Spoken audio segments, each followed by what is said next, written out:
केलं तरी चालेल. पत्रकार संघाचे अध्यक्ष ब्रिजमोहन पाटील यांना मी विनंती करतो की त्यांनी कार्यक्रमाचे प्रास्ताविक करावे.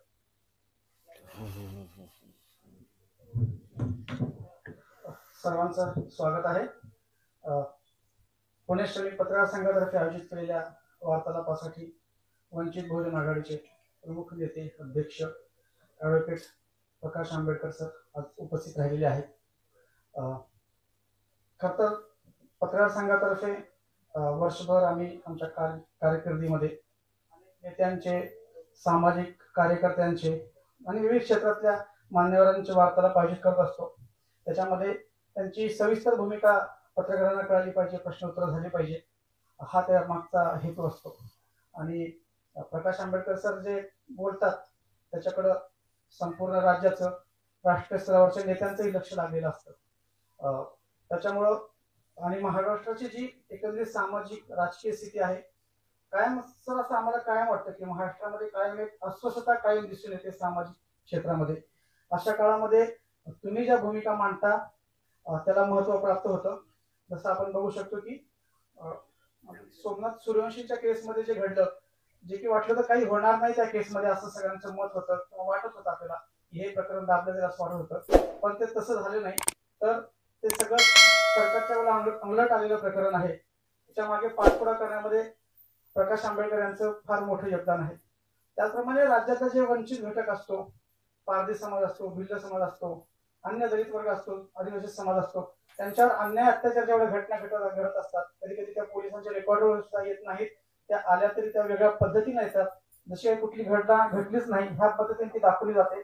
अशा वेळेस प्रकाश आंबेडकर यांचं जे त्यातला सहभाग असतो, त्या गोष्टी खरं समोर आणण्याचा जो प्रयत्न असतो, त्याच्यामुळे त्या वंचित घटकाला न्याय मिळतो, त्यांचं हक्कांचं संरक्षण होतं. अशा वेळेस पत्रकारांसोबत संवाद साधताना त्यांनी राजकीय आणि सामाजिक स्थितीबाबत आज भाष्य करावं अशी आमची त्यांना विनंती आहे. पुणे श्रमिक पत्रकार संघ ही 83 वर्ष जुनी कामगार संघटना आहे. पत्रकारांच्या हिताचं रक्षण करतानाच त्यांचं आरोग्य याकडे आम्ही लक्ष देतो, स्किल डेव्हलपमेंटसाठी आम्ही लक्ष देतो. या सर्व घडामोडी घडत असतानाही आपल्या पत्रकारांच्या ज्ञानामध्ये भर पडली पाहिजे, यासाठी आम्ही जे कार्यक्रम आयोजित करतो त्यापैकीच आजचा हा कार्यक्रमाचा भाग आहे असं मी मानतो. प्रकाश आंबेडकर सरांनी त्यांची भूमिका मांडावी, त्यानंतर प्रश्नोत्तर होतील. धन्यवाद.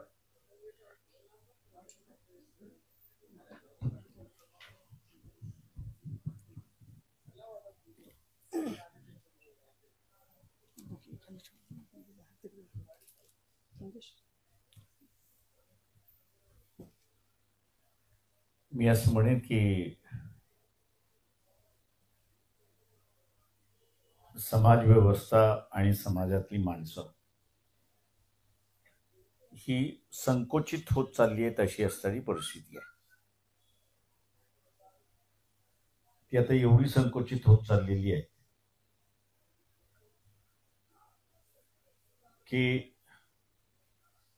एखाद्या प्रश्नाची जड ही मला लागणार आहे का, माझ्या कुटुंबाला लागणार आहे का,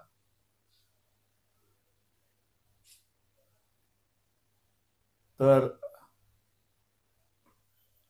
मी त्याच्यामध्ये लक्ष घालतो. पण ते मला झळ लागणार नसेल तर मी त्याच्याकडे असं दुर्लक्षित करतो अशी असणारी परिस्थिती आहे. हा माझ्या दृष्टीने असणारा एक फार मोठा गेल्या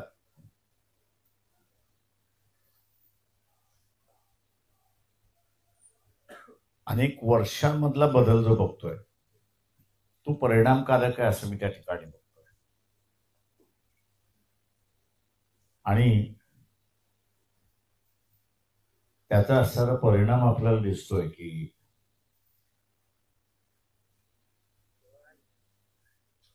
समूहाच्या, माणसाच्या आणि व्यवस्थेच्या विचार करण्यावरती असणारा परिणाम फार मोठ्या प्रमाणात झालेला आहे.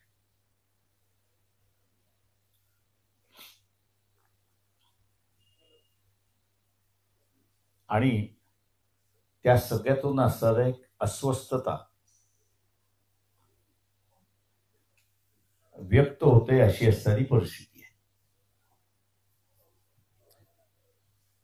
मग ती भटक्या समाजातली व्यवस्था व्यक्त होते, ती शेतकऱ्यांमधली होते, ती शेतमजुरांमधली असणारं होते, लहान समूहामधला असणारा जो व्यापारी आहे त्याच्या माध्यमातून आपल्याला असणारं त्या ठिकाणी दिसतंय. म्हणजे इथे कुठेही समाज स्थिर व्हावा अशा स्वरूपाचं कुठेही आपल्याला दिसत नाही.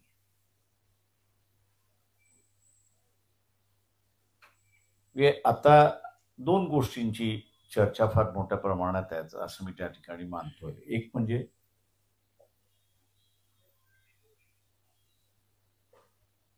खरंच का भारतीय ॲग्रिकल्चर जे आहे, मार्केट जे आहे, कृषी बाजारपेठ जी आहे देशाची, ही खुली होणार का? हा सगळ्यात महत्वाचा एक चर्चेचा विषय आहे.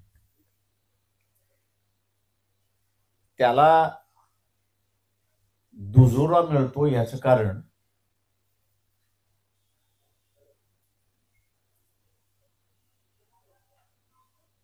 की कापसाची असणारी बाजारपेठ जी आहे ती एकंदरीत खुली केलेली आहे. सरकारचा असणारा हमीभाव हा 8,000च्या आसपास आहे आणि ब्राझीलमधनं येणारा भारतामध्ये कापूस हा 7,000 येतोय अशी असणारी परिस्थिती आहे. म्हणजे एका बाजूला तुम्ही व्यापाऱ्याला म्हणताय की 8,000च्या खाली विकत घ्यायचं नाही, आणि दुसऱ्या बाजूला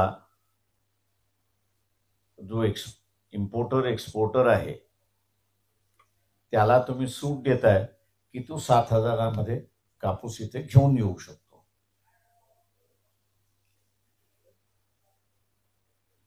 ही जी अव्यवहारी व्यवहार जे चाललेले आहेत किंवा ज्याचे सिस्टम्स डेव्हलप केल्या जातात आहे,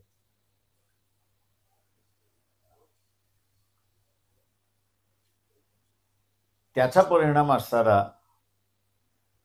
हा नुसता मार्केट व्यवस्थेवरती होत नाहीये, तर त्याच्याच बरोबर तो असणारा त्या घटक पक्षावर, त्या घटक वर्गावरती असणारा होतो.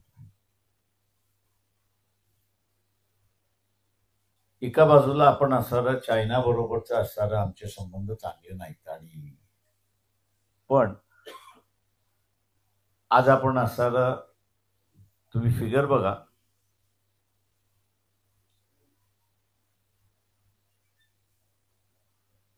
हाय इंटेन्स वेल्डिंग हा जो सेक्टर आहे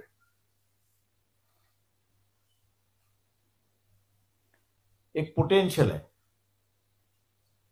भारताने विकसित केला नाही ते स्किल, अवेलेबल स्किल आहे पण विकसित केला नाही, आणि त्याच्यामुळे चायनीज कंपन्या त्याच्यामध्ये घुसलेल्या आहेत. त्यांची माणसं आणून ते असणारं या ठिकाणी काम करतात. माझ्या माहितीप्रमाणे असणारं एकंदरीत 2.5 लाख व्यक्ती हे एकाच सेक्टरमध्ये असणारं कामकाज करतात अशी असणारी परिस्थिती आहे. त्याच्यामुळे नेमकं आपलं धोरण काय याहीबद्दल शंका असणारा व्यक्त केल्या जातात.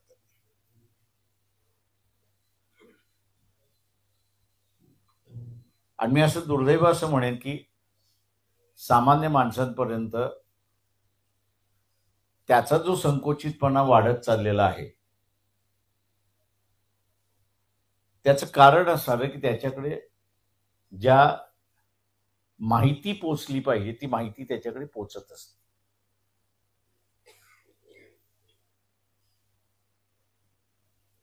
म्हणजे मीडिया हा जो भाग होता, इन्फॉर्मेशनचं डिसइन्फॉर्मेशन करण्याचं असणारं जे सेंटर होतं ते सिलेक्टिव्हली झालेलं आहे.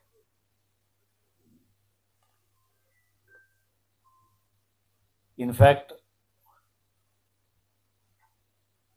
मी असं म्हणेन की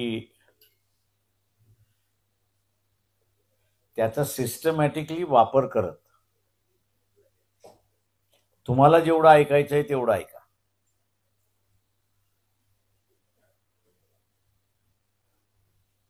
दुसरं कोणी काही करत असेल तर त्याच्यावरती असणारा कारवाई करत करत करत ते पुन्हा नियंत्रण खाली आलं अशी असणारी परिस्थिती आहे.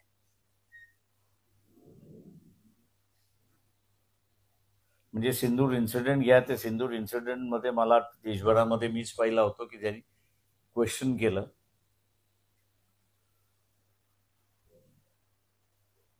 की सीजफायर तुमचा आहे की अमेरिकेचा आहे. तुम्ही जेव्हा जिंकत होता तेव्हा तुम्ही सीजफायर का केलं? तुम्ही ज्यावेळेस आर्मीकडे असताना सगळे सोडले निर्णय घ्यायचे सोडले होते त्यावेळेस आर्मीला सीजफायर करण्याचा असताना अनाउन्समेंट का करून दिलं नाही? म्हणजे याचं रॅमिफिकेशन फार वेगवेगळे आहेत.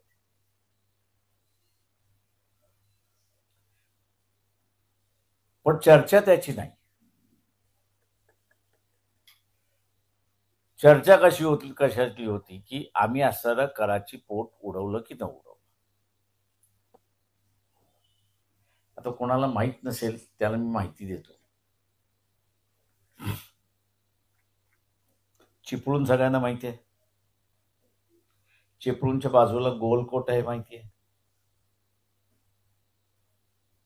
गोलकोट वरती तुम्ही उभं राहिलात रात्री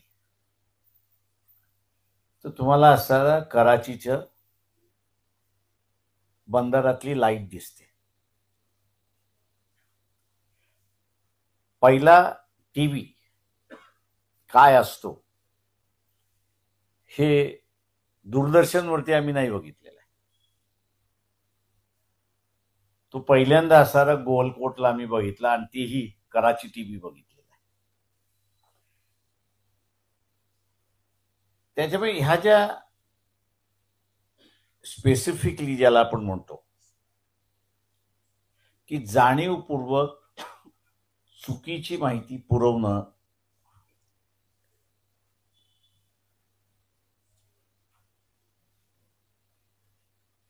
याचा मला वाटतं आता समाजावरती परिणाम व्हायला लागलेला आहे. आणि कुठेतरी एक अस्वस्थता जी आहे,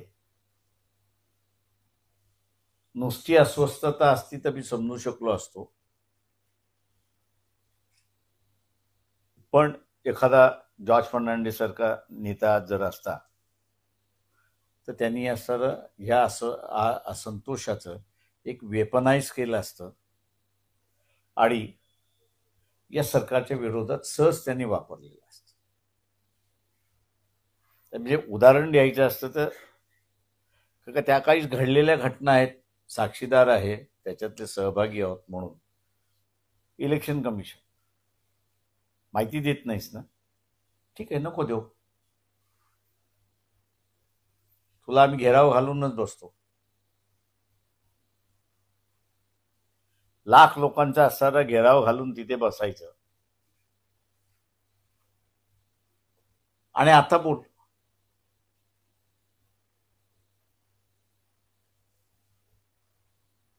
पण दुसरी बाजू मी ज्यावेळेस बघतो त्यावेळेस ही करण्याची लीडरशिप आणि हिंमत सुद्धा आता असणाऱ्या राजकीय नेत्यांमध्ये राहिलेली नाही, ही वस्तुस्थिती.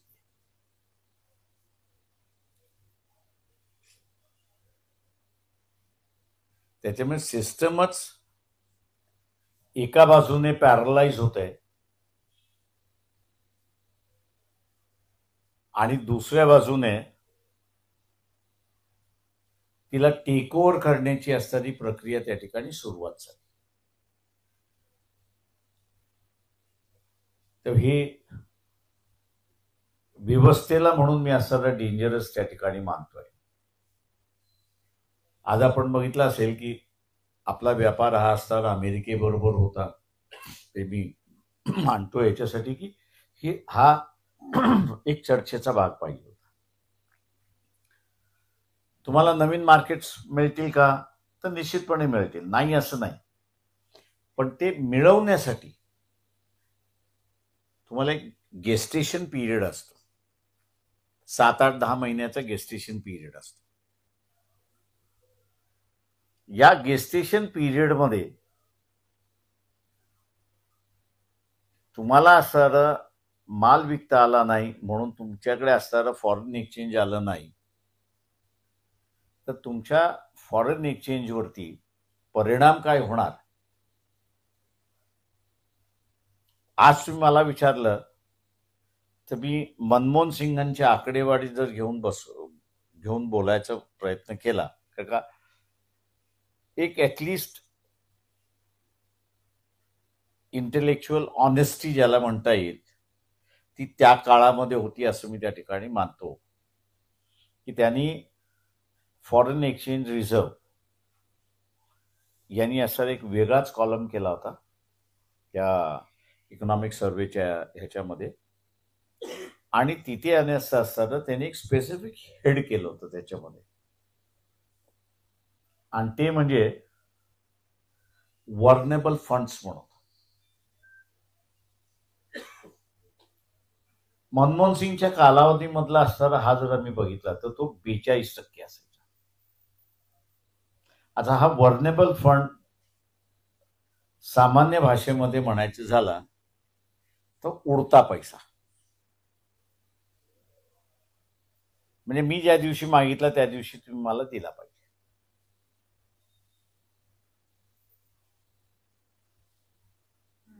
आता त्याचं प्रमाण किती आहे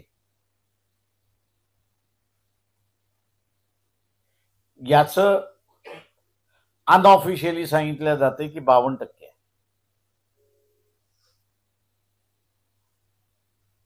उद्या हे जे ट्रम्पनी 50% टॅरिफ लावलेलं आहे आणि त्यामुळे भारतीय गुड्स बाजारामध्ये विकायला अडचण होत आहे आणि तुमचं असणारं फॉरेन एक्सचेंज कमी झालं, अर्निंग कमी झालं, आणि हा जो काही दिवसाच्या ठेवीवरती आहे त्यांनी म्हटलं मला तुम्हाला पाहिजे, तर पुन्हा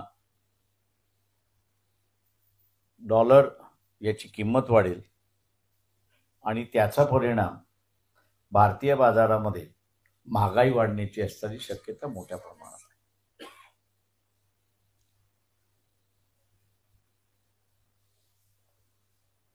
आज राजकीय दृष्टिकोनातून जर विचार केला तर याची असणारी चर्चा ना विधानसभेत होते ना लोकसभेत होते, ना इथे असणारे राजकीय पक्ष जे आहेत ते करायला मागतात. प्रत्येक जण कोणाने कोणाच्या तरी पाठीमागे लपवण्याचा भाग चाललेला आहे आणि आपल्याला असणारं सगळं अलबेल आहे म्हणून त्या ठिकाणी सांगितलं जातं. मी दुर्दैवाने असं म्हणेन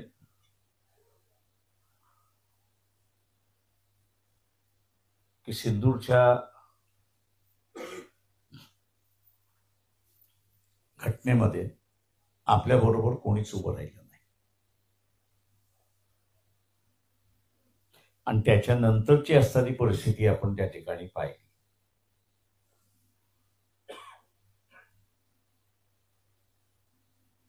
तर इराण सारखं राष्ट्र सुद्धा किंवा रशिया सारखं राष्ट्र सुद्धा की जे एक्सक्लुझिव्हली भारताबरोबर होतं,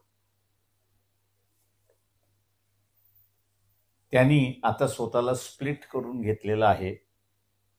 ते भारताबरोबर आहेत याच्याबद्दल दुमत नाही, पण सायमल्टेनियसली ते पाकिस्तान बरोबर सुद्धा आहेत हे आपण लक्षात घेऊ.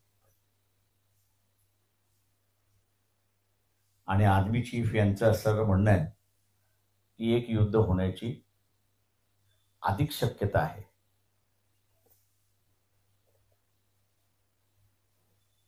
मी अनेक जणांना विचारले याचं कारण काय सांगा. आपल्या इथे असणारं ज्याला मी मगाशी म्हटलं की संकुचित होत चाललं गेल्यामुळे माझ्या कुटुंबाला मला पडणे मला परिणाम होणार आहे का? तर नाही. मग मी कशाला विचार करू? यामुळे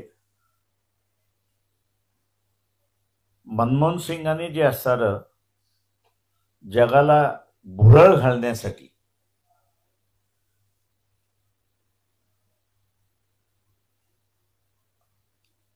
जे वक्तव्य केलं होतं की डोंट अंडर एस्टिमेट अस. आम्ही 25 कोटी भारतीय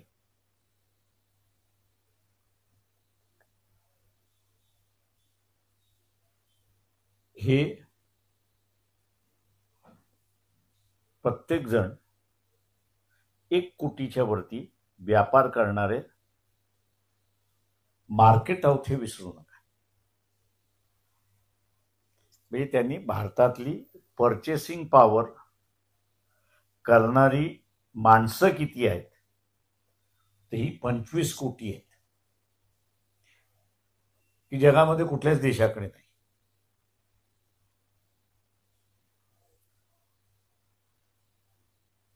आज ती कदाचित वाढली असते.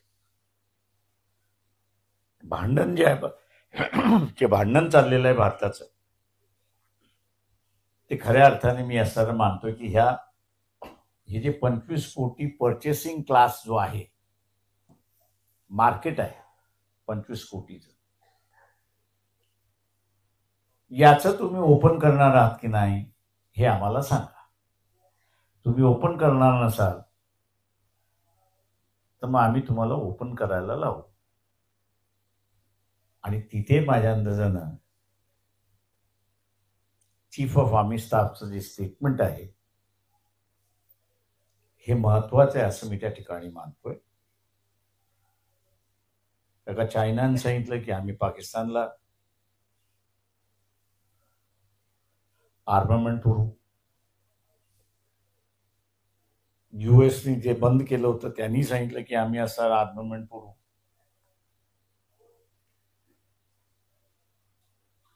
युरोपियन कंट्रीजनी सुद्धा त्या ठिकाणी असणारा वी विल स्ट्रेंथन पाकिस्तान म्हणून त्या ठिकाणी सांगितलं. इंग्लंडनी सांगितले.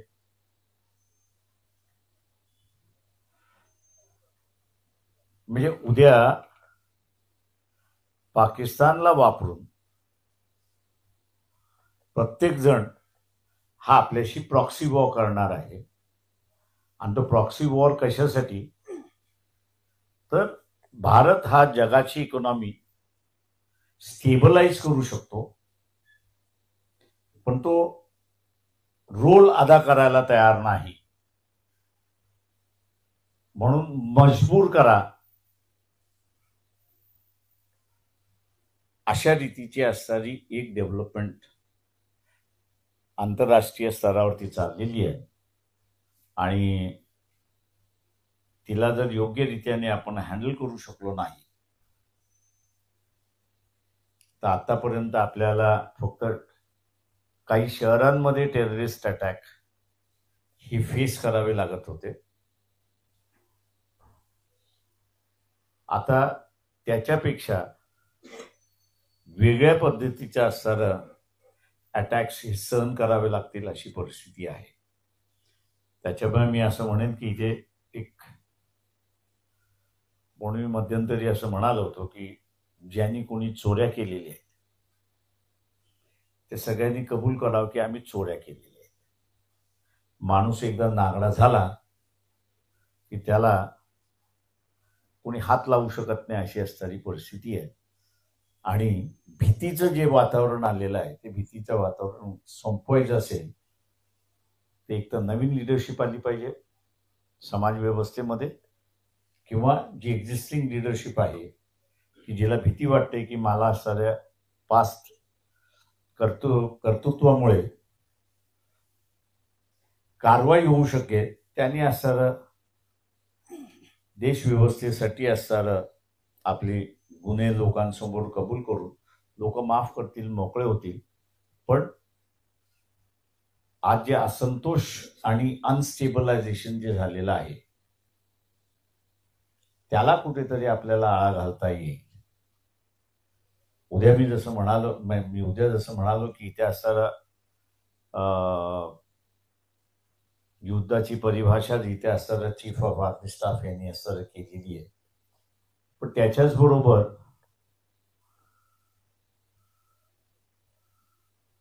या ठिकाणी राज्य एकमेकांमध्ये ब्रेकरिंग होतात आहेत. राज्यांची असणारी लढाई जी सुरुवात झालेली आहे तिला तुम्ही कसं थांबवणार? तिला थांबवण्यासाठी पॉलिटिकल लिडरशिप लागते. पण मी इथे असताना आज पाहतोय की पॉलिटिकल लिडरशिपच देशामध्ये शिल्लक नाही आहे. जी काही लिडरशिप आहे ती पार्टी लिडरशिप आहे, ती नॅशनल लिडरशिप आहे असं मी त्याच्यामध्ये मानत नाही. आणि कुठल्याही पार्टीकडे असणारा असं कुठलाही व्यक्ती नाही आहे की तो नॅशनल लिडरशिप होऊ शकतो, तो त्याच्या पार्टीचा नेता होऊ शकतो. त्याच्यामुळे मला वाटतं परिस्थिती गंभीर होत आहे अशी एकंदरीत आहे. मी इथे थांबतो. एकेकाने प्रश्न ज्या पत्रकारांना प्रश्न आहे तर ते कुठून आपलं परिचय विचार. आपण उदाहरण दिलं आता निवडणूक आयोगचं जे काही विरोधक एकत्रित झाले आणि ते बोलू शकतात तिथे लिडरशिपची कमतरता आहे. सध्या आपण बघत आहोत की इंडिया अलायन्स मध्ये लिडरशिपचा इशारा होता की इंडिया अलायन्स मध्ये लिडरशिप नाहीये आणि आपण बघतोय की इंडिया अलायन्सला लीड म्हणजे राहुल गांधी करताना दिसत आहेत. की राहुल गांधी मध्ये आणि आहे तर का आणि कुठे ते मी बोगस मतदारापेक्षा मी असं म्हणेन की त्यांनी इलेक्शन कमिशननी स्वतःहून जे कमिट केलेलं आहे महाराष्ट्राच्या इलेक्शनसाठी की 6 नंतरचं झालेलं मतदान याच्याकडेचा आमच्याकडे रेकॉर्डच नाही. आता 6 नंतर झालेल्या मतदारांचं रेकॉर्ड नाही हे जर इलेक्शन कमिशन स्वतःहूनच म्हणत असेल म्हणजे एका अर्थाने इलेक्शन कमिशननेच 6 नंतर जे मतदान झालं ते बूथ कॅप्चरिंग होऊन दिलं.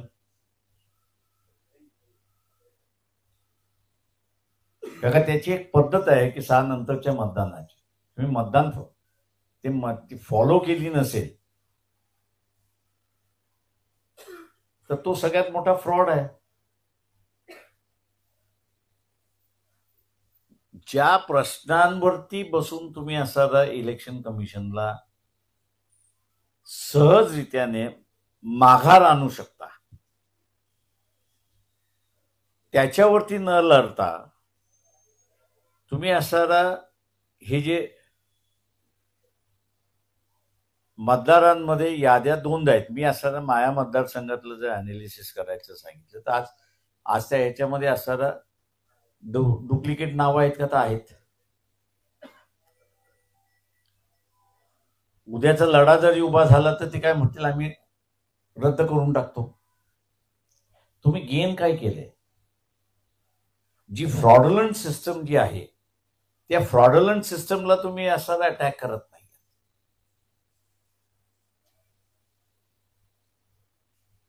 आता तो जो डबल नाव जे आहे ते त्या 6 नंतरच्या मतदानामध्ये त्याचीच मतं पडलेली आहेत. कोणी टाकली तर प्रिसाइडिंग ऑफिसर किंवा त्याचे स्टाफ याच्याशिवाय दुसरं कोणीच नाही.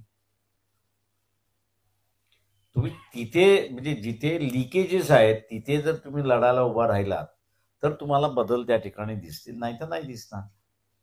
आता हे जर आम्ही लढतोय म्हणून दाखवायचं, लोकांसमोर आम्ही लढतोय म्हणून दाखवायचं, नुसतं दिखाऊपणा असेल तर तो रुलिंग पार्टीला किंवा जे करणारे जे आहेत त्यांच्यावरती परिणाम काहीच नाही आहे. मी असं म्हणेन कदाचित रुलिंग पार्टी सुद्धा त्याच्यामध्ये नसेलही असं धरून चालतो मी. पण मग तुम्हाला शोध केला पाहिजे की हू इज बिहाइंड इट. मला नेहमीच इंदिरा गांधीची असणारी त्याच्या ह्याच्यामध्ये की ती नेहमीच म्हणायची की India should always be aware that foreign agencies are working against India. त्यावेळेसही असं त्या वाक्याची बरीच टिंगल व्हायची. पण आत्ता ज्यावेळेस लक्षात येते की ते सिरियसली बघण्याची गरज आहे की फॉरेन एजन्सीज त्याच्यामधल्या असणाऱ्या मॅन्युप्युलेट करते का, की तुमचे इलेक्टेड रिप्रेझेंटेटिव्ह जे आहेत हे त्यांच्या इशाऱ्यावरती चालणारे पाहिजेत. अशी सिस्टम आलेली आहे का? सिंदूरवरनं मला डाऊट आहे की वॉर पिरियड मध्ये prime minister is not in control, Donald Trump is in control.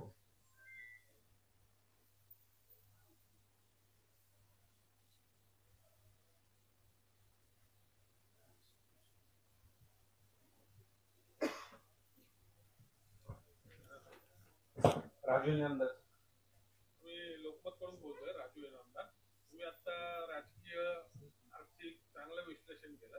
सामाजिक विश्लेषण थोडंसं तुमच्याकडनं अपेक्षित आहे. हे काय झालंय, सगळे आंबेडकरी चळवळीमधले सगळे नेते कोणी याच्या हाताला, कोणी त्याच्या हाताला, कोणी त्याच्या हाताला, असे सगळे विखुरले गेले. माझा एक सवाल आहे तुम्हाला, काउंटर प्रश्न आहे. मला फक्त नावं घ्या, रामदास आठवले सोडून उरलेलं कोणाकोणाच्या हाताला लागलेलं आहे हाताला नसतील ते तर स्वतंत्र बोलायला पण आहे कोण आहेत मला नावं तर तुम्ही स्वतः आहात. मी एकटाच आहे. ऐका ना, तुम्ही स्वतः आहात. त्यानंतर रामदास आठवले आहे. मी तुम्हाला म्हटलं रामदास आठवलेचं नाव सोडून बोला. बरं ठीक आहे. माझा प्रश्न असा आहे की हे असं स्कॅटर्ड झाल्यामुळं कोण स्कॅटर्ड झालेलं आहे म्हणून मी तुम्हाला नावं विचार. काय झालं माहिती आहे ना की तुमचा सगळ्यांचा असणारा एक राजकीय ग्रह झालेला आहे. तुम्ही व्हेरी फ्रँक हे नका करू, कारण हा माझा असणारा, हा माझा आता नाही, माझा जुना आरोप आहे हा, की ज्याची ताकद नाही त्याला उभं करायचं. वर्तमानपत्रातून मोर्चा काढला, अमुक काढलं, निवेदन दिलं, फोटो काढा, अमुक काढा, तमुक काढा, आणि नंतर मग खाली आहे. हे कधीतरी एकत्र येतील का? प्रेसवाल्याने मी नेहमी म्हणत असतो की तुमचे नेते 4 दिवसाचे असतात, वर्तमानपत्रामध्ये आहेत तोपर्यंत. ज्या दिवशी तुमच्या वर्तमानपत्रातून गेले ते 0 झाले. त्याच्यामुळे आज असताना फक्त एकतर मी आहे किंवा रामदास आठवले, तिसरा नाहीच आहे महाराष्ट्रामधला. माझ्या प्रश्नाचं हे आहे की चळवळीचं भविष्य काय पाहतो? प्रश्न असा आहे की रिपब्लिकन चळवळ ही चालूच राहणार. एक लक्षात घ्या, तुम्ही ती सत्ताधारी होणार का असं जर मला विचारणार असाल तर मी अजून म्हणेन की अजून 20 वर्ष ती सत्ताधारी होणार नाही. कारण का इथे असणारा एक वर्ग असा बसलेला आहे की जो वंचितांना कधीच मतदान करणार नाही, आणि त्यांची संख्या कमी नाहीये. ती 30% मतदान आहे की जो वंचिताला कधीच मतदान करणार नाही. का त्याला असं वाटतंय की मी वंचिताला मतदान केलं आणि हा वंचित निवडून आला तर माझा कॉम्पिटिटर झाला, माझ्या वैभवाचा कॉम्पिटिटर झाला, माझ्या साधनांचा हा कॉम्पिटिटर झाला. आणि मग हे मी याचं शेअर का करू ह्या एका कारणास्तव तो असताना मतदान करणार नाही. त्याच्यामुळे हा सोशल बदल व्हायला, मतदान देण्याच्या याच्यामधला बदल व्हायला अजून एक कालावधी जावा लागेल. तो बदलतोय आणि त्याला बदलण्याची संधी आणि वेळ आपण दिली पाहिजे. तुम्हाला जे मतदान झालेलं होतं ते त्यावेळेस अनपेक्षित होतं, मात्र नंतरच्या निवडणुकांमध्ये ते मतदान तुमच्या सोबत राहिलं नाही, तुमचं मतदान कमी होत गेलं. बऱ्याच रिपब्लिकन नेत्यांच्या बाबतीमध्ये हे कायम पाहायला मिळाले. सातत्य जे आहे त्यांच्यावरती विश्वास ठेवलेला इव्हन दलित मतदारांचा सुद्धा विश्वास जो आहे तो कायम टिकवू शकत नाही किंवा संपादन करू शकत नाही. ते प्रश्न असा आहे की तुम्हाला दलित मतदान इथे किती आहे असं वाटतंय महाराष्ट्रामध्ये? किती आहे? 9.5% आहे त्याच्यामध्ये. त्या 9.5% 3.5% असे आहेत की जे बीजेपी आणि काँग्रेसकडे कायमचे बांधलेले आहेत. उरलेल्या ह्याच्यामध्ये जो लढणारा आहे त्या लढणाऱ्याबरोबर जनरल क्लासचा मास हा कधी मोठ्या प्रमाणात जमतो किंवा तो कमी प्रमाणात जमतो. त्याच्या जमण्याच्या ह्याच्यावरती रिपब्लिकन चळवळीला मतं किती मिळाली हा नेहमी फ्लक्च्युएशनचा भाग राहिलेला आहे. काल तुम्ही एक ट्विट केलं, काल जरांगे पाटलांच्या संदर्भात एक ट्विट केलं तुम्ही. तर भूमिका काय? ते मुंबईला निघाले, दोन्ही गटामध्ये वाद निर्माण दिसत आहे. नाही, मी एवढंच फक्त म्हणालो की तुम्ही लढताय रयतेतल्या मराठ्यांसाठी, पण राजकारण जे आहे ते निजामी मराठ्यांसाठी चाललेलं आहे.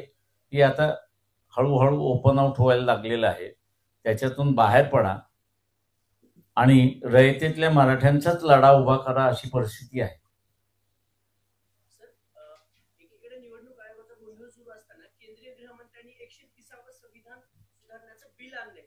प्रधानमंत्री, मुख्यमंत्री, केंद्रीय मंत्रिमंडळातील मंत्री आणि राज्यमंत्री जे आहेत त्यांना 1 महिन्याच्या वर जर कुठल्याही गुन्ह्यामध्ये बेल नाही भेटली तर त्यांना राजीनामा देऊन जेल करावं लागेल. केजरीवाल, तामिळनाडूचे काही मंत्री त्यानंतर हे बिल आणलं गेले. आता त्याच्यावर जेपीसी बसेल. ही बिलामध्ये सुधारणा काही वेगळं घडलं असं वाटतं? मंत्रिमंडळ कोणाच्या इच्छेवरती चालतं? संविधानामध्ये काही तरतूद आहे का?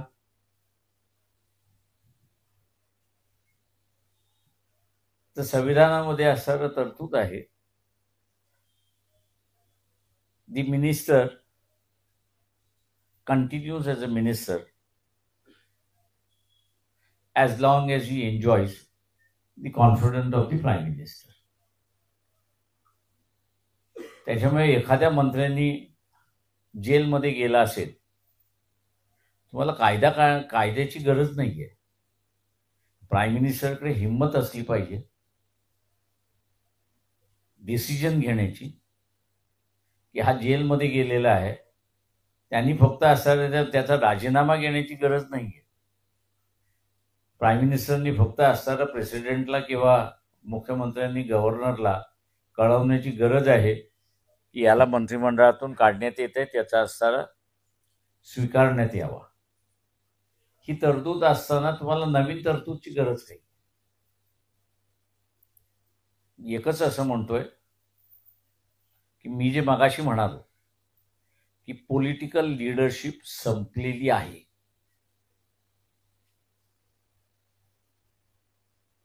आणि पॉलिटिकल लीडरशिप संपलेली असल्यामुळे मी कुठलाही निर्णय घेऊ शकत नाही. आणि तो घेऊ शकत नसल्यामुळे आता मी कायद्याच्या आधाराद्वारे तो निर्णय घेण्याचा असताना प्रयत्न करतो. त्याच्यामुळे इथे साइन ऑफ लिडरशिप नसतं हे मला वाटतं व्यक्त होतं. एवढंच फक्त मी त्याच्यामध्ये पाहतो.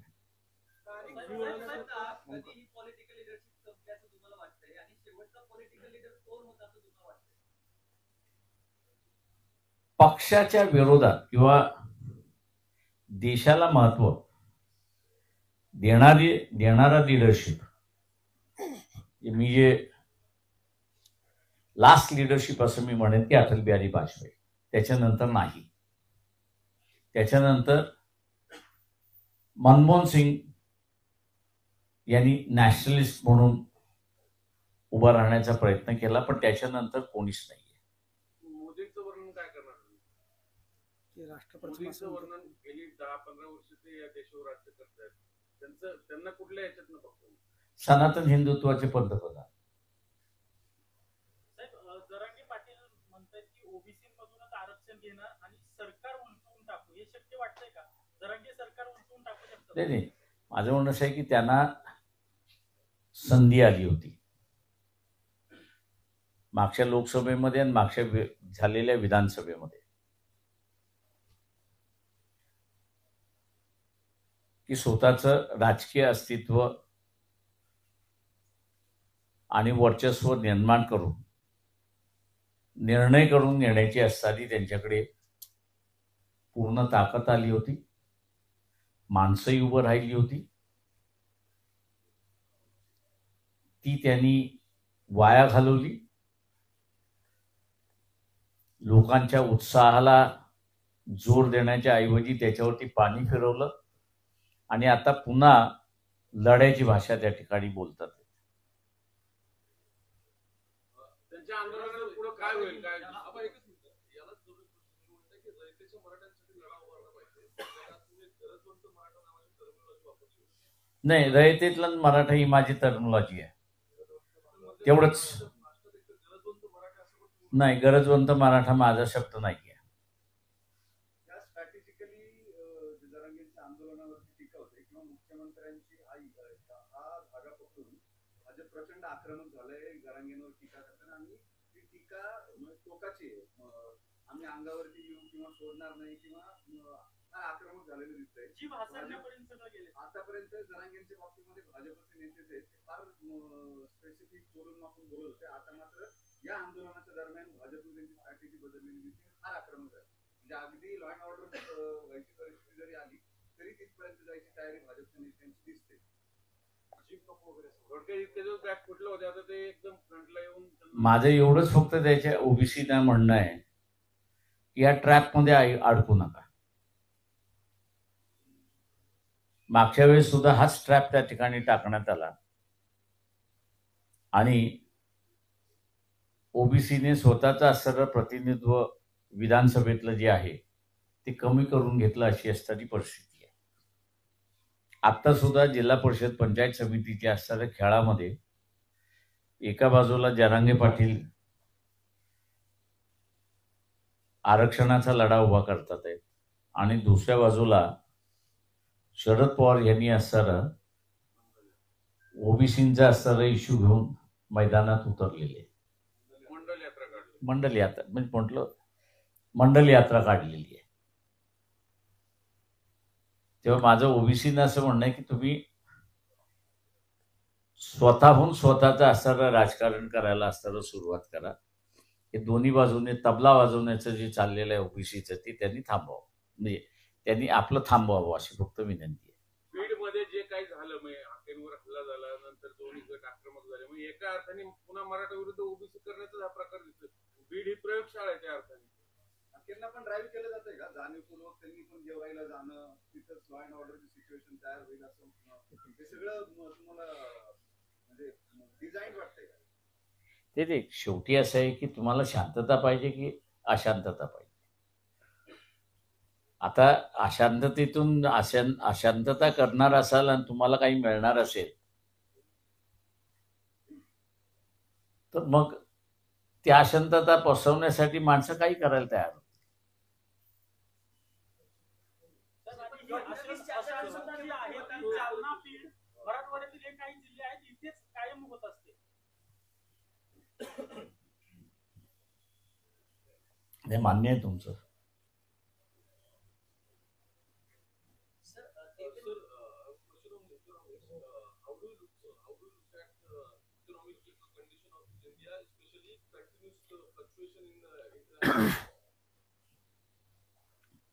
See now what needs to be watched out म्हणजे आता काही वॉच आउट करावं लागणार आहे ते म्हणजे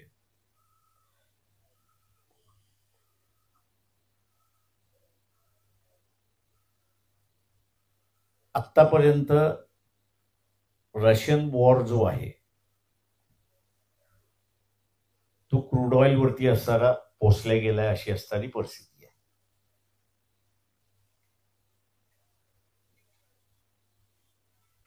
रशियाला कंट्रोल करण्यासाठी आता असणारा क्रूड ऑइल प्राइसेस कमी करा अशा रीतीची असणारी एक चर्चा जोरदार सुरुवात झाली आहे. आणि हे जे ऑइल प्रोड्युसिंग कंट्रीज जे आहेत त्याला या अमेरिकेच्या असणाऱ्या धोरणाला कसं रिॲक्ट करतात हा त्याच्यामध्ये मी पाहतोय. अजून एक मिनिट अजून एक त्याच्यामध्ये आहे की आपण रशियाचं ऑइल विकत होतो, घेत होतो 10 पैशात, विकत होतो 13 पैशात. आपला हा जो नफा आहे, या नफ्यामुळे असणाऱ्या भारतीय अर्थव्यवस्थेला एक स्टेबिलिटी आली नाही असं नाही.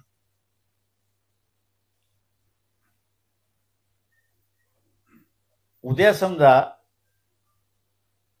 एका अर्थाने रशिया युक्रेन वॉर खऱ्या अर्थाने थांबलं किंवा त्याच्यामध्ये वर्ष 2 वर्षासाठी सुद्धा जसा प्रयत्न केला जातोय की तिथे असणारा ब्रेक घेण्यात यावा असं जे चाललेलं आहे, त्यामध्ये युरोपियन कंट्रीजना जे आज इनडायरेक्टली तेल आणि गॅस चाललेला आहे तो डायरेक्टली जाऊ शकतो. तो डायरेक्टली गेल्यानंतर आपलं जे 3 रुपयाचं इन्कम कमी झालेलं आहे त्याचा फटका किती होणार हा त्याच्यातला महत्वाचा आहे. आणि ज्याला आपल्याला म्हणता येईल की ट्रम्पनी आपण दर वर्षाला रशियन ऑइल किती विकतो याचा त्यांनी फिगर दिला होता, दॅट वॉज $85 बिलियन. आता $85 बिलियन मध्ये इव्हन 2% जरी आपल्याला प्रॉफिट असेल तर आपल्याला आपलं इन्कम किती आहे हे आपण पाहिलं पाहिजे. त्याच्यामुळे तो असणारा इफेक्ट फार मोठा आहे असं मी त्या ठिकाणी मानतो. सध्याच्या जागतिक परिस्थितीमध्ये किंवा आज रात्रीपासून जो आपल्याला टॅरिफ लागू होतो, अज्युम करा तुम्ही पंतप्रधान असता तर काय निर्णय घेतला असता? हे जेव्हा येते हे लक्षात आलं असतं तो ऑल्टरनेटिव्ह मार्केट्स अवेलेबल काय काय ती शोधली असती आणि त्यांच्याबरोबरचा असणारा व्यवहार हा आपण सुरुवात केला असता. परिणाम आपल्याकडे काय होणार आहे की प्रोडक्शन थांबेल काही दिवसासाठी, पण जे काही आपण असणारा सेल करतोय ते डेली यूज मधलं आहे, त्याच्यामुळे त्याला तुम्हाला ऑल्टरनेटिव्ह मार्केट मिळालं तर आहे, पण परिणाम हा आपला सोडा जो करणार आहे त्याच्यामध्ये कसा आहे. म्हणजे मध्यंतरी मी असं म्हणालो त्यांचं 50% टॅरिफ लावतात, त्यांना म्हणा तुम्ही लावा, आम्हाला काहीच घेणं देणं नाही, तेवढा व्यवहार आम्ही तुमच्याशी असताना कमी करू. परिणाम आपल्या इथं आहे, पण तिथे US मध्ये महागाई वाढणार त्याचं काय, इन्फ्लेशन वाढणार त्याचं काय, किंवा असणारा अमेरिकन व्यापाराने 50% टॅरिफ लागले त्याच्या ह्याच्यामध्ये सुद्धा घेतलं as a requirement. Cost effect जो आहे तो अमेरिकन जनतेला त्या ठिकाणी भरावा लागणार आहे. टॅरिफ हे जे वेपन आहे हे डबल एजेड वेपन आहे, हे आपण लक्षात घेतलं पाहिजे. आगामी स्थानिक स्वराज्य संस्थांच्या निवडणुकांमध्ये बोलत होते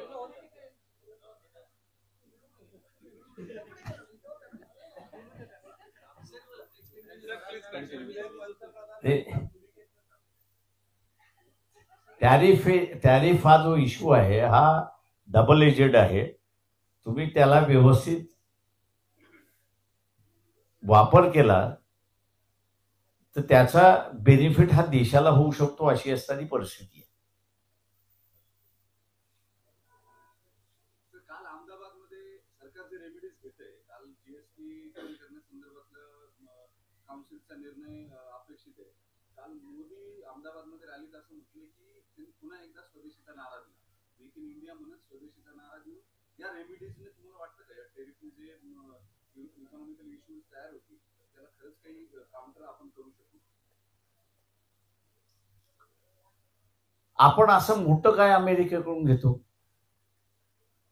की ज्याच्यावरती तुमचं आयुष्य डिपेंडेड आहे. इथे प्रत्येकाने विचारलं पाहिजे स्वतःला की माझ्या घरामध्ये लागणाऱ्या ज्या बेसिक वस्तू आहेत त्या बेसिक वस्तूमध्ये एखादी वस्तू अशी आहे की जी अमेरिकेकडून येते अशी वस्तू आहे का? तर नाही. तर I am not an American goods buyer. त्याच्यामुळे मी बायर नसल्यामुळे माझ्यासारखे अनेक आहेत देशामध्ये. इकॉनॉमीचा सायझेबल पार्ट जो आहे तो आयटी इंडस्ट्रीतनं येतो. आपली बरीचशी प्रोडक्ट्स जी आहेत ती अमेरिकेला विकली जातात, जो सगळ्यात जास्त हॅम्पर होईल असं म्हटलं जातंय आताच्या घडीला. आयटी इंडस्ट्री इमिजिएटली हॅम्पर होईल हे तुमचं म्हणणं बरोबर आहे, पण लॉंग टर्म मध्ये नाही. सागर एक मिनिट. सागर डेड इकॉनॉमी आहे, इंडियन इकॉनॉमी ही डेड इकॉनॉमी आहे. आणि राहुल गांधी त्याला म्हणलं होतं की बेसिकली त्याला फॉर म्हणलं होतं की डेड इकॉनॉमी आहे. तर काय वाटतं? इकॉनॉमी ही कधी डेड नसते. There is no term is dead economy. Dead economy म्हणजे it's a dead nation. Nation dead झालं की त्या नेशनची इकॉनॉमी डेड असते अशी परिस्थिती आहे. इकॉनॉमी ही नेहमी लाईव्ह असते. फक्त ह्या लाईव्ह इकॉनॉमीमध्ये तुमचे अपॉर्च्युनिटीज काय काय आहेत. आता मी जसं म्हणालो की त्यांनी म्हटलं की if I was a prime minister what I would do. African market माझ्यासाठी आज ओपन आहे. टोटल आफ्रिकन मार्केट ओपन आहे. त्याच्याच बरोबर असणारा हे जे एशियन कंट्रीज आहेत जे अनएक्सप्लोर्ड आहेत ते सगळ्यात मोठं असणार आहे. आणि आज गव्हर्नमेंट तेच करते. They are looking east and they are looking south. Sir, संविधानावर चालणारा देश आहे. आपण गेली अनेक वर्ष या सगळ्या भूमिकातून वेगवेगळ्या ठिकाणी मांडले. पण पुण्यासारख्या ठिकाणी ना काल एक रील स्टार आहे अथर्व सुदामे म्हणून, त्याने एक गणपतीचा व्हिडिओ टाकला होता ज्यामध्ये मुस्लिम बांधवांकडून मूर्ती घेण्यात अयोग्य असा एक संदेश देण्याचा प्रयत्न केला. पण त्याच्यावरती टीका झाली. त्या रील स्टारनं तो व्हिडिओ डिलीट केलाय. माफीनामा द्यावा लागलाय त्याला. अनेक संघटनांनी त्याला विरोध केलाय. अगदी ब्राह्मण महासंघापासून त्याची लायकी काढण्यात आली आहे. एखाद्या रील स्टार कलाकाराला जो इन्फ्लुएन्स आहे त्याला अशी धमकी देणं किंवा माफी मागायला लावणं कितपत योग्य आहे आणि असंच देश पुढे जाणार आहे? आणि जो सर्व धर्म समभावासाठी प्रयत्न करत होता मेसेज देण्याचा रील ते पण त्याचा एक मेसेज की सर्व धर्म समभाव होता आणि दुसऱ्या बाजूला त्याचं तेच रील यांच्या सांगण्यावरनं की कोणाकडून गणपती घ्यावा आणि कोणाकडून गणपती घेऊ नये ह्या रील होता. त्यातून कॉन्ट्रडिक्शन्स आहेत. त्याच्यामुळे समाज व्यवस्थेनेच कुठलं कॉन्ट्रडिक्शन नाकारायचं ते पूर्णपणे नाकारून दिलं. स्थानिक स्वराज्य संस्थांच्या निवडणुकांमध्ये वंचितची भूमिका काय असणार आहे? आणि आंबेडकर बंधूंमध्ये दोन गट पाहायला मिळतात. वंचितची भूमिका ही सत्ताधाऱ्यांच्या विरोधात असते आणि आनंदराज आंबेडकर हे सत्ताधाऱ्यांबरोबर गेले, तर काय कसं बघतो? एकनाथ शिंदेबरोबर गेलेले आहेत. या इलेक्शन मध्ये एकनाथ शिंदे सत्ताधारी राहतात की बिगर सत्ताधारी राहतात याचा निकाल लागायचा आहे. एक दुसरं जे आहे जिथे वंचितची भूमिका जी आहे ती आम्ही असं मागच्या 2 महिन्या अगोदरच क्लिअर केली होती की आम्ही जिल्हा स्तरावरती अधिकार देण्यात आलेले आहेत की त्यांनी जिल्ह्याच्या लेवलवरती बीजेपी सोडून त्यांनी असं युती केली तर आम्हाला हरकत नाही. भविष्यात राहुल गांधी मोदींना काउंटर करू शकते ज्या पद्धतीने चालले जातात वोट चोरी हे सगळ्या गोष्टी ते लोकांनी डिसाईड करायचं असतं. पोटेन्शियल वाटतं तुम्हाला राहुल गांधी? लोकांनी ठरवायची असते ती पोटेन्शियल.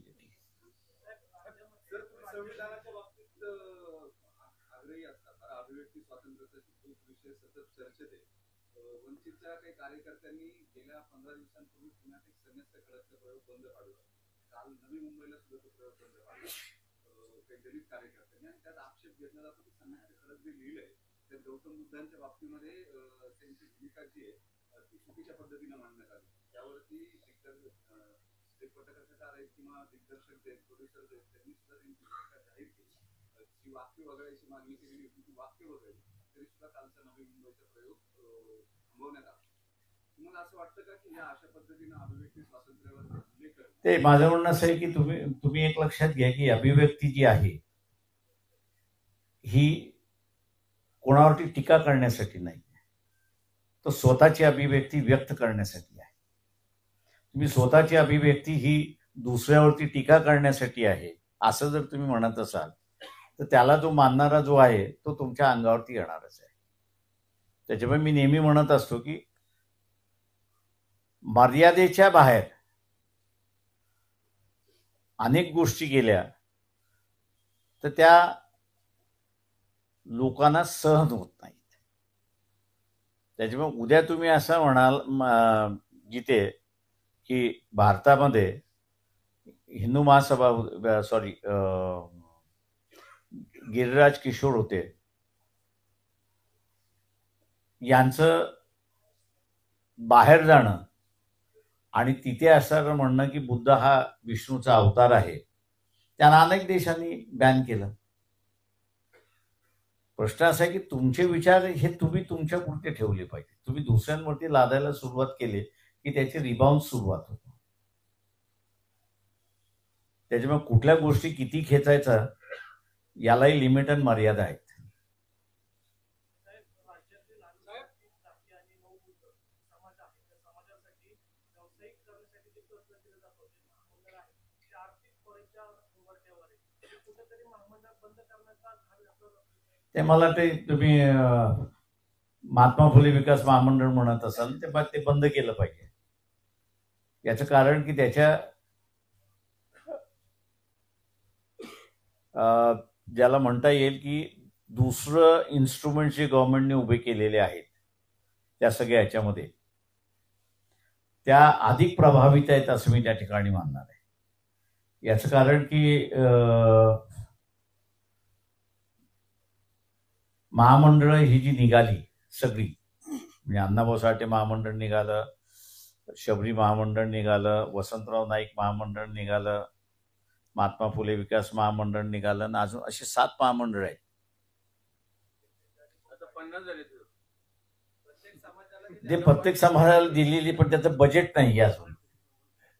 यांना ऍटलिस्ट थोडं बजेट आहे. या बजेटमधनं त्यांचा सिव्हिल स्कोर संपवण्यात आलेला आहे. त्याच्यामुळे ते बँकिंग सिस्टमने चालू झाले असते तर अधिक चांगले आहेत असं मी त्या ठिकाणी मानलं असतं.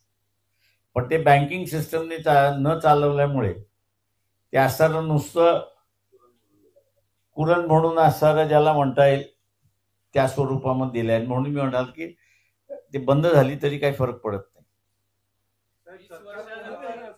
वंचितांच्या आणि बहुजनच्या लाईफस्टाईल मध्ये काही विशेष फरक पडत नाही. तर अशा केसमध्ये एक सेपरेट इलेक्टोरल सिस्टीम बाबासाहेबांनी सांगितली होती, त्याच्यावर एक नवीन सिस्टम तयार करून काय याच्यावर परिणाम होईल. आणि दुसरं प्रायव्हेट सेक्टरमध्ये अफर्मेशन ऍक्शन संदर्भात तुमचं काय म्हणणं? ते माझे त्याच्यावरती एक मत आहे की ज्या सेपरेट इलेक्टोरल सिस्टमचं बाबासाहेबांनी ब्रिटिश असताना त्यांनी ती मागणी ठेवली, मान्य करून घेतली, काही वेळेस चालवलीही. पण ज्यावेळेस घटना निर्माण करण्याची असणारी चर्चा ही सुरुवात झाली त्यावेळेस त्यांनी सेपरेट इलेक्टोरलला स्वतःहूनच विरोध केला होता. आणि ते म्हटले आम्ही स्वतःहूनच जर राज्य करणार असू तर मतदारामध्ये भेद असता कामा नये ही त्यांची असणारी भूमिका होती आणि त्यांनी त्याला विरोध केला होता. त्याच्यामुळे ते त्यातून फार काही साध्य होईल असं मी त्या ठिकाणी मानत नाही. आपण म्हणालात की आपले पक्ष आरपीआय रिपब्लिकन चळवळीतील 20 वर्षानंतर लोक सगळेजण मतदान करतील. तर आतापासून आपण किंवा रामदास आठवले साहेब असे आपल्या कार्यकर्त्यांना संघटनात्मक किंवा संस्थात्मक कुठले कार्यक्रम दिले आहेत की ज्या विश्वास आपल्याला आहे की 20 वर्षानंतर ते येते आणि त्याचं रिस्पॉन्स काय येतो? आजच्या स्थितीच्या याच्यामध्ये तुम्ही नुसतं कार्यक्रम बघता, मी कार्यक्रम बघत नाही. जी काही ओव्हरऑल डेव्हलपमेंट झालेली आहे, मग ती सायंटिफिक क्षेत्रामध्ये असेल की ज्याची चर्चा कधीच झालेली नाही आहे, किंवा IT सेक्टरमध्ये असणारा वंचितांचा पार्टिसिपेशन किती आहे त्याची ही चर्चा कधी झालेली नाही आहे, किंवा इथला असणारं जे काही बेसिक डेव्हलपमेंट झाल्या गव्हर्नमेंट ऑर्गनायझेशन्स मार्फत, त्याच्यामधलं असणारं कॉन्ट्रीब्युशन जे आहे त्या कॉन्ट्रीब्युशनच्या असणाऱ्या चर्चा झालेल्या नाही, किंवा इथला असणारा मिलिटरी सेटअप आहे ते मिलिटरी सेटअपमधला असणारा झालेला नाही. पण सामान्य माणसा हा त्याच्याबरोबरचा असणारा, ज्याला आपल्याला म्हणता येईल की व्यवहारातून संबंधातून जवळ यायला लागलेला आहे. आणि म्हणून जी काही सोशल ॲनिमॉसिटी होती ती हळूहळू आता असं गळायला लागलेली आहे. हा क्लास आज मी असं म्हणेन की सत्ताधारी होण्याच्या ह्याच्यामध्ये आहे का, तर ती प्रोसेस सुरुवात झाली. मी 20 वर्ष ह्याच्यासाठी म्हणालो की नेक्स्ट जनरेशन जी येईल या सगळ्या ह्याच्यामध्ये ती स्वतःला व्यक्त करणारी जनरेशन असेल. आणि ही जशी स्वतःला व्यक्त करणारी जनरेशन होत असेल तशी ती एसर्टिव्ह सुद्धा असेल. आजची जी एसर्टिव्ह आहे ती व्यक्तिगत एसर्टिव्हनेसच्या साठी अशी मी त्या ठिकाणी मानतोय. तो मग ज्या सिस्टममध्ये आहे त्या सिस्टमच्या एसर्टिव्हनेससाठी तो ज्यावेळेस बाहेर पडेल त्यावेळेस माझ्या अंदाजानं इथे बदललेली परिस्थिती असेल. आणि त्या बदललेल्या परिस्थितीमध्ये मी जसं म्हणालो की माणसं बदलतात आहेत. म्हणजे मी त्या ह्याच्यामध्ये नाही की माणसं स्टॅग्नंट आहेत असं नाही, माणसं बदलतात आहेत. माझी अपेक्षा असेल की यांनी 10 पावलांनी बदलावं, पण त्या माणसाची 10 पावलं चालण्याची कॅपॅसिटी असेल. आज 3च पावलं चालण्याची असेल, तो 3 पावलं चालला तरी त्याच्यातला असणारा एक सोशल बदल झालाय असं मी त्या ठिकाणी मानतोय. त्याच्यामुळे हा बदल तिथला असणारा जो आहे तो एक महत्वाचा आहे. आणि तोच बदल त्याला असणारा सत्ताधारी घेऊन जाईल अशी परिस्थिती आहे. सोमनाथ सूर्यवंशी संदर्भात काय स्थिती आहे? कारण त्याच्यावर एसआयटी नेमलेली आहे, पुढे काय होईल कसं होईल? कोणाचं? सोमनाथ सूर्यवंशी. सोमनाथ सूर्यवंशीच्या ह्याच्यामध्ये एक हर्डल आलंय असं मला सकाळीच औरंगाबादचे वकील जे आहेत त्यांनी असं निदर्शनास आलेलं आहे. पण मी त्यांना चेक करायला सांगितलेलं आहे ते खरं आहे की खोटं आहे. कारण का कोर्टाने असं सांगितलं, औरंगाबाद हायकोर्टाच्या बेंचने असं कळवलं होतं की ऑर्डरमध्ये की ज्यांचा कोणाचा परभणी आणि ह्या सगळ्या इलाक्याशी संबंधित असेल त्यांना असणारं SIT मध्ये घेता कामा नये असं असणारं बंधन गेलं होतं. पण तिथल्या काही वकिलांचं म्हणणं असं आहे की तिथल्या 2 जणांचा संबंध आहे. तेव्हा पब्लिक प्रॉसिक्युटर जे आहे ते पब्लिक प्रॉसिक्युटर मार्फत आम्ही असणारं ते कन्फर्म करून घेतोय की त्यांचा संबंध आहे की नाही.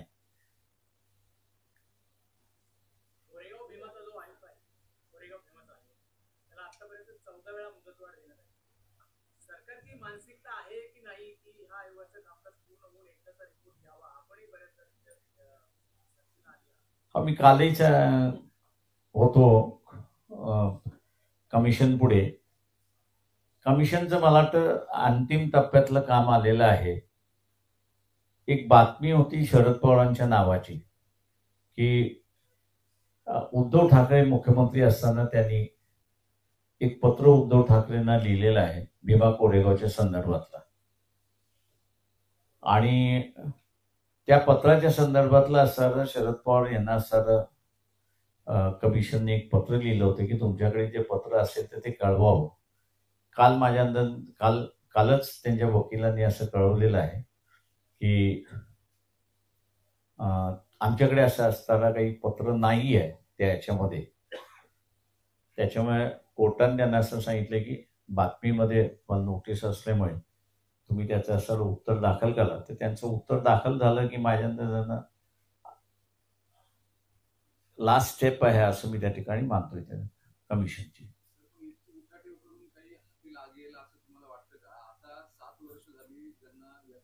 ते एक कमिशन हा जो भाग आहे, कमिशन हा जो भाग आहे तो एकाच गोष्टीवरती संशोधन करणं. कमिशन मध्ये आपण जे म्हणतो किंवा याच्यावरती दोष येईल, त्याच्यावरती दोष येईल, त्याच्यावरती दोष येईल, ते अजिबात नाहीये. तिथे फक्त या दंगलीचं कॉज काय तेवढंच फक्त येईल, त्याच्या पलीकडे काहीच येणार नाही. पण दुसरं जे आहे त्याच्यामध्ये की ज्याची इन्क्वायरी झाली पाहिजे होती की SP हक जे होते त्यावेळेस त्यांना ही इन्फॉर्मेशन मिळाली की नाही,